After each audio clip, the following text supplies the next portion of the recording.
මේ ඉතින් දේතුමත් එක තියෙනවා. එහෙනම් ලේසි වැඩි. මෙන්න තියෙන වට්ටාවේ ගොල් කොට්ටාවට පයින් කියලා. විහාරාද ගොල් මුක්ත බීල වයි. ඒ පාර ආජි ළඟට ගොල් ගැහුවා පයි. මුත්තයි ගමන. ආයිමත් මුක්ත වයි. කොයි වෙලේ බැලුවා මුත්තවයි ඉන්නේ කි. ඒ වෙනේ මුතුමානේ. ඔව්. ඒකට නැහැ. ඒකත් හරියන්නේ නැහැ නේ. දාර පැත්ත බලන්න පුළුවන්.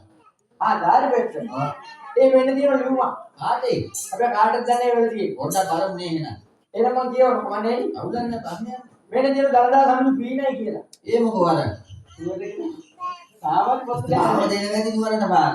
දලදා සමිදු පිහිටයි. දලදා සම්මු පිහිටයි.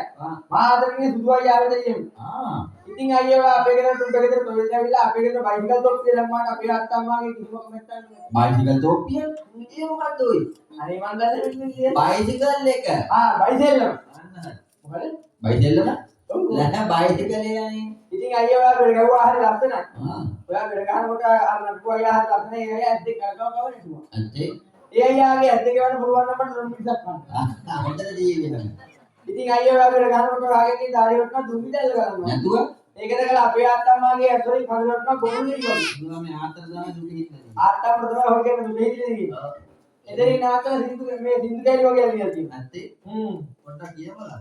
මතු උපදින සංසාරේ හමුමුක් අම්පාරේ කියන. එදිරින් මම මඩ කලපු හරියම හොයාගත්තා. පැතුමන් පොඩක් නම් ඔබ හට හැමවාරේ දරුවා ලැබෙන්නට දිනකට එක ගානේ කියනවා. හොඳයි අස්සතුමා හම්බෙනවද දැන් ඩබල් කරලා.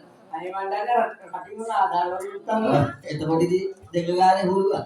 අයියෝ කරේන ද හඳපානේ ඉක්මන්තම ගිනි කුරන් මංගා. හරියට හරියට ඒක තමයි ඕනේ යනකොට. ඔබ ගැන සිත සිතා නිතරම ඉන්නකොට අම්මා එකක් දුන්නා අපේ කම්පුලට. ඇත්තේ? දීලා පාර කන් අඩියට. එතනින් නවත්තලා ආයි මේ ලියෝලියල තියෙනවා. ආයි නියමලියන්න අරගෙන. ඉතින් අයියේ දරුවාගේ අන්න මොලේ.